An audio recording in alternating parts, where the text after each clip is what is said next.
এর জন্য আমার বুজুর্গণ দুনিয়ার মায়া, দুনিয়ার মহব্বত, দুনিয়ার ভালোবাসারে আমরা জমিনের মধ্যে বিসর্জন দিলেইতাম। কারণ দুনিয়ার মায়া চললে বন্দার আখের বরবাদ হয়ে যায়। এর কারণে আমার বুজুর্গণ আল্লাহর হাবিব সাল্লাল্লাহু আলাইহি সাল্লামে ফরমায়, ফাত্তাকুদ দুনিয়া ওয়াত্তাকুন নিসা, তোমরা দুনিয়ারে ডরাও আর কারে ডরাইতে বলে মহিলা গুলোরে বেটিন তোরে ডরাও বলে কোন কারণে? বলে বনি ইসরাইলের মধ্যে সর্বপ্রথম ফিতনার বস্তু হইলা বেটিন জাত। ফাত্তাকুদ দুনিয়া ওয়াত্তাকুন নিসা, তোমরা দুনিয়ারে ডরাও আর কারে ডরাও বলে নারীর সমাজ রে। ইয়া আল্লাহ, বেটিন তোরে ওলা ডরাইতে বুঝছো না? সম্মানিত হাজিরিন, আমি আমার বিষয়ের মধ্যে আইয়া আমার বিষয়টা হইল অত্যন্ত গুরুত্বপূর্ণ বিষয়, যেটার নাম হইল ইসলামী শরীয়তের ভিতরে নারীর পর্দা এবং নারীর মর্যাদা। মা বই নকল জুই থইয়া বাত বুঝেছেন। আইজ একজন ফোন করে কইছেন, হুজুর আরো তোলা জুই থরি ওয়াজ করবা, কইলাম এটা আপনি কিলা বলে ও এখন শুনিয়া। নারীর পর্দা, নারীর মর্যাদা। পর্দা পর্দা করা আমরার উপর ফরজ, মাথা লাগবো আপনারা।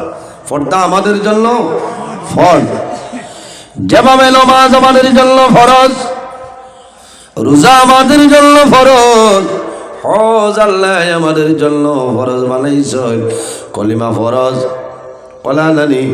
ঠিক তেমনি ভাবে এই যে পর্দা যেটা আছে, এই পর্দা করাইল আমাদের জন্য ফরজ।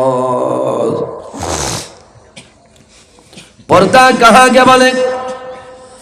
আল্লাহ রাব্বুল আলামিনের একটা বিশেষ আইন, এই আইন দিয়ে আমরা জমিনের মধ্যে মানিয়ে চলিয়া যাইতাম।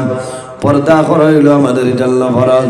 সম্মানিত হাজিরিন, যে ঘরের মধ্যে পর্দা আছে, যে বাড়ির মধ্যে পর্দা আছে, যে এলাকার মধ্যে পর্দা আছে, এই ঘরের মধ্যে আল্লাহর রহমত এবং বরকত নাজিল হয়।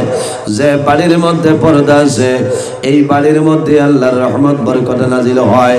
যে এলাকার মধ্যে পর্দা আছে, সেই এলাকার মধ্যে আল্লাহর রহমত এবং বরকত নাজিল হয়। সুবহানাল্লাহ। যে ঘরের মধ্যে পর্দা নাই, এই ঘরের মধ্যে আল্লাহর রহমত বরকত নাই।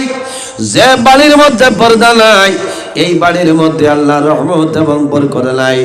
যে এলাকার মধ্যে পর্দা নাই, এই এলাকার মধ্যে আল্লাহর রহমত বরকত নাই। এই এলাকার মধ্যে আল্লাহর গজব আর গজব নাজিল হয়। এর কারণে পর্দার ভাই আমরা খেয়াল করা লাগবে। আমরা তো খালি মনে করি যে এই পর্দা যেটা আছে এটা মানে মা বই নখলর লখলর লাগি ফরজ। জি না, মা বই নখলর জন্য যেভাবে ফরজ, ঠিক তেমনিভাবে আমরা পুরুষ যারা আছি আমাদের উপর আল্লাহ ফরজ বানাই দিয়েছেন। সুবহানাল্লাহ। কিন্তু মা বই নখলর আগে আমরা পুরুষ যারা আমরার কথা আল্লাহর যাতে হইয়া দিয়েছে। সম্মানিত হাজিরিন, কোরআন শরীফের মধ্যে 114টা সূরা, এর মধ্যে একটা সূরা, যে সূরার নাম হইল সূরা নূর। সূরা নূরের 30 নম্বর আয়াত রব্বুল আলামিন ফরমায়, কুল লিল মুমিনিনা ইয়াগুদ্দু মিন আবসারিহিম ওয়া ইয়াহফাযু ফুরুজাহুম ذلك أزكى لهم إن الله خبير